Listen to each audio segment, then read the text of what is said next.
Road ಶೋಗೆ ವಿಶೇಷ ವಾಹನವನ್ನು ಕೂಡ ಈಗಾಗಲೇ ಸಿದ್ಧಪಡಿಸಲಾಗಿದೆ. ಅತ್ಯಾಧುನಿಕ ಸೌಲಭ್ಯವುಳ್ಳಂತಹ ವಾಹನ ಇದು. ಎಸಿ ಕೊಠಡಿ, ವಿವಿಐಪಿ ಗ್ಯಾಲರಿ ಹೊಂದಿರತಕ್ಕಂತಹ ವಿಶೇಷ ವಾಹನ. ಗಣ್ಯರು ಮಾತನಾಡಲು ಮೈಕ್ ಹಾಗೂ ನೆರಳಿನ ವ್ಯವಸ್ಥೆಯೂ ಕೂಡ ಈ ವಾಹನದಲ್ಲಿ ಇದೆ. ವಿಶೇಷ ವಾಹನದ ಮೇಲೆ ಬಿಜೆಪಿ ಮತ್ತು ಜೆಡಿಎಸ್ ಮೈತ್ರಿ ಚಿಹ್ನೆ ಇದೆ. ಅಮಿತ್ ಶಾ ಜೊತೆ ವಾಹನವನ್ನ ಹಂಚಿಕೊಳ್ತಾರೆ ಎಚ್.ಡಿ. ಕುಮಾರಸ್ವಾಮಿ ಅವರು. ಎಚ್ಡಿಕೆ ಜೊತೆಗೆ ವಿಜಯೇಂದ್ರ, ಅಶೋಕ್, ಯೋಗೇಶ್ವರ್ ಮತ್ತು ಬಿಜೆಪಿ ಮತ್ತು ಜೆಡಿಎಸ್ನ ಮೈತ್ರಿ ಅಭ್ಯರ್ಥಿ ಮಂಜುನಾಥ್ ಇತರರು ಕೂಡ ಆ ಒಂದು ರ್ಯಾಲಿಯಲ್ಲಿ ಭಾಗಿಯಾಗ್ತಾರೆ. ಆ ವಾಹನದಲ್ಲಿ ವಿಶೇಷ ವಾಹನವನ್ನ ಸಜ್ಜುಗೊಳಿಸಲಾಗಿದೆ. ಆ ವಾಹನದಲ್ಲಿ ಈಗ ಅಮಿತ್ ಶಾ ಅವರು ರೋಡ್ ಶೋವನ್ನ ನಡೆಸ್ತಾರೆ. 2 ಕಿಲೋಮೀಟರ್ನ ರೋಡ್ ಶೋ ಇದಾಗಿರುತ್ತೆ. ಈಗಾಗಲೇ ಜನ ಆ ಪರಿಯಾಗಿ ಸೇರ್ಕೊಂಡಿದ್ದಾರೆ. ಕಾರ್ಯಕರ್ತರು ಕೂಡ ರೋಡ್ ಶೋವನ್ನ ವೀಕ್ಷಣೆ ಮಾಡ್ಲಿಕ್ಕಾಗಿ ಬಂದಿದ್ದಾರೆ. ಕಲಾ ತಂಡಗಳು ಅಲ್ಲಿ ಈಗಾಗಲೇ ಮೆರಗನ್ನ ಕೊಡ್ತಾ ಇರುವಂತಹ ದೃಶ್ಯಗಳನ್ನು ಕೂಡ ನೋಡ್ತಾ ಇದ್ರಿ. ಡೊಳ್ಳು ಕುಣಿತ ಆಗ್ಲಿ, ತಮಟೆ ವಾದ್ಯವಾಗ್ಲಿ, ಇವೆಲ್ಲವೂ ಕೂಡ ಗಮನ ಸೆಳೀತಾ ಇದೆ. ಮತ್ತಷ್ಟು ಮಾಹಿತಿ ಕೊಡ್ತಾರೆ ನಮ್ಮ ಪ್ರತಿನಿಧಿ ರೋಹಿತ್, ಸದ್ಯ ರೋಡ್ ಶೋಗೆ ಕ್ಷಣಗಣನೆ ಎದುರಾಗ್ತಾ ಇದೆ. ಯಾವ ರೀತಿಯಾದಂತಹ ನೋಟ ಸದ್ಯ ಕಾಣಿಸ್ತಾ ಇದೆ ಆ ರಸ್ತೆಯಲ್ಲಿ?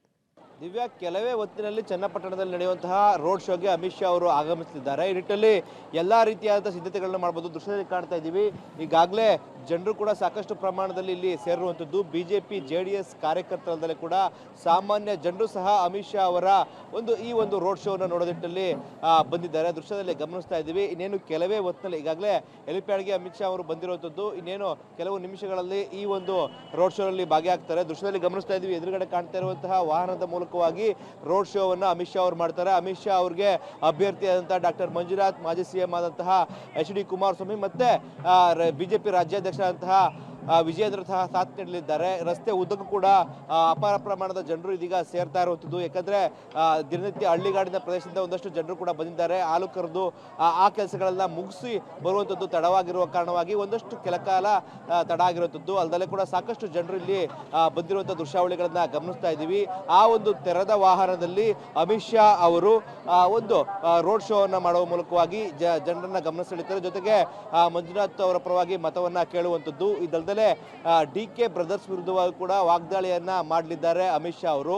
ಯಾಕಂದ್ರೆ ಈಗಾಗಲೇ ಮೋದಿ ಅವರು ಈಗಾಗಲೇ ಸುರೇಶ್ ಅವರ ವಿರುದ್ಧವಾಗಿ ವಾಗ್ದಾಳಿಯನ್ನ ಮಾಡಿದ್ದಾರೆ. ಯಾಕಂದ್ರೆ ದೇಶ ವಿಭಜನೆ ಮಾತನಾಡಿದ್ರು. ಆ ನಿಟ್ಟಿನಲ್ಲಿ ಅದನ್ನ ಮುಖ್ಯವಾಗಿ ಇಟ್ಕೊಂಡು ಮೋದಿ ಅವರು ಈಗಾಗಲೇ ಮಾತನಾಡಿರುವಂಥದ್ದು.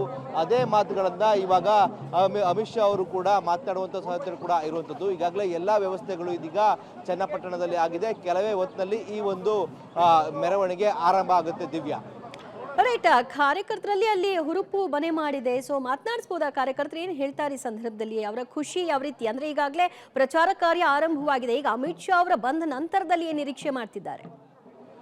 ದಿವ್ಯಾ, ನಾವಿರುವಂಥದ್ದು ತೆರೆದ ವಾಹನದಲ್ಲಿ ನಾವು ಕೂಡ ಕವರೇಜ್ ಮಾಡುವಂತ ಇರೋದ್ರಿಂದಾಗಿ ಜನರ ಬಳಿಗೆ ಹೋಗಕ್ಕಾಗಲ್ಲ. ಆದ್ರೆ ಜನರ ಭಾವನೆ ಇರುವಂಥದ್ದು ಈ ಬಾರಿ ಏನು ಗ್ರಾಮಾಂತರ ಕ್ಷೇತ್ರದಿಂದಾಗಿ ಮಂಜುನಾಥ್ ಅವರು ಸ್ಪರ್ಧೆ ಮಾಡಿದ್ದಾರೆ. ಅವರು ನಿಂತರೆ ಸಾಕಷ್ಟು ಅನುಕೂಲಗಳಾಗುತ್ತೆ. ಯಾಕಂದ್ರೆ ಈಗಾಗಲೇ ಜಯದೇವ ಆಸ್ಪತ್ರೆ ಮೂಲಕವಾಗಿ ಅಪಾರ ಜನರಿಗೆ ಅನುಕೂಲವನ್ನು ಮಾಡಿಕೊಟ್ಟಿದ್ದಾರೆ. ಸಾಕಷ್ಟು ಜನರ ಜೀವನ ಕಾಪಾಡಿರುವಂಥದ್ದು. ಬಡ ಜನರಿಗೆ ಹೃದಯ ಶಸ್ತ್ರಚಿಕಿತ್ಸೆಯನ್ನು ಮಾಡಿ ಅವರಿಗೆ ಮನೆ ದೇವರಾಗಿ ಡಾಕ್ಟರ್ ಮಂಜುನಾಥ್ ಅವರು ಇರುವಂಥದ್ದು. ಆ ನಿಟ್ಟಿನಲ್ಲಿ ಅವರು ಗೆದ್ದರೆ ಸೂಕ್ತ ನಿಟ್ಟಿನಲ್ಲಿ ಸಾಕಷ್ಟು ಜನರು ಗ್ರಾಮಾಂತರ ಭಾಗದಲ್ಲಿ, ಅಂದ್ರೆ ಈ ಚನ್ನಪಟ್ಟಣ, ರಾಮನಗರ ಈ ಭಾಗದಲ್ಲಿ ಜನರು ಇರುವಂಥದ್ದು. ಆ ನಿಟ್ಟಿನಲ್ಲಿ ಅದೇ ಆಶಯವನ್ನ ಇಲ್ಲಿ ಬಂದಂತ ಜನರು ಕೂಡ ವ್ಯಕ್ತಪಡಿಸ್ತಾ ಇದ್ದಾರೆ. ಆ ನಿಟ್ಟಿನಲ್ಲಿ ಅಮಿತ್ ಶಾ ಅವರು ಸಹ ಈ ಒಂದು ಪ್ರಮುಖ ವಿಚಾರಗಳನ್ನ ಪ್ರಮುಖವಾಗಿ ಮಾತನಾಡುವಂತ ಸಾಧ್ಯತೆಗಳು ಕೂಡ ಇರುವಂಥದ್ದು. ಯಾಕಂದ್ರೆ ಮಂಜುನಾಥ್ ಅವರ ಸೇವಾ ಕಾರ್ಯವನ್ನ ಪ್ರಮುಖವಾಗಿ ವಿಚಾರವನ್ನಾಗಿ ಇಟ್ಕೊಂಡು ಅಮಿತ್ ಶಾ ಅವರು ಮಾತಾಡ್ತಾರೆ. ಜೊತೆಗೆ ರಾಜಕೀಯವಾಗಿ ಡಿ.ಕೆ. ಬ್ರದರ್ಸ್ ವಿರುದ್ಧವಾಗಿ ಒಂದಷ್ಟು ವಾಗ್ದಾಳಿ ಮಾಡ್ತಾರೆ. ಮತ್ತೆ ರಾಜ್ಯ ಸರ್ಕಾರ ವಿರುದ್ಧವಾಗಿ ಕೂಡ ಅಮಿತ್ ಶಾ ಅವರು ಮಾತಾಡುವಂಥದ್ದು. ದಿವ್ಯಾ, ಥ್ಯಾಂಕ್ ಯು ರೋಹಿತ್, ನಿಮ್ಮೆಲ್ಲ ಮಾಹಿತಿಗೆ. ಸದ್ಯ ನೋಡ್ತಾ ಇದ್ರಿ ದೃಶ್ಯದಲ್ಲಿ ಯಾವ ರೀತಿಯಾದಂತಹ ತಯಾರಿಗಳಾಗಿದೆ ಅಂತ. ಈಗಾಗಲೇ ತೆರೆದ ವಾಹನ ಸಜ್ಜುಗೊಂಡಿದೆ. ಜನ ಕೂಡ ಸೇರ್ಪಡೆಯಾಗಿದ್ದಾರೆ. ಕಾರ್ಯಕರ್ತರು ಒಂದು ಹುಮ್ಮಸ್ಸು ಅಲ್ಲೂ ಕೂಡ ಮನೆ ಮಾಡಿದೆ. ಕಲಾ ತಂಡಗಳ ಒಂದು ಉತ್ಸಾಹ ನೋಡ್ತಾ ಇದ್ರಿ. ಅಲ್ಲಿ ಮತ್ತಷ್ಟು ಮೆರಗನ್ನ ಈ ರೋಡ್ ಶೋಗೆ ನೀಡ್ತಿವೆ ಕಲಾ ತಂಡಗಳು.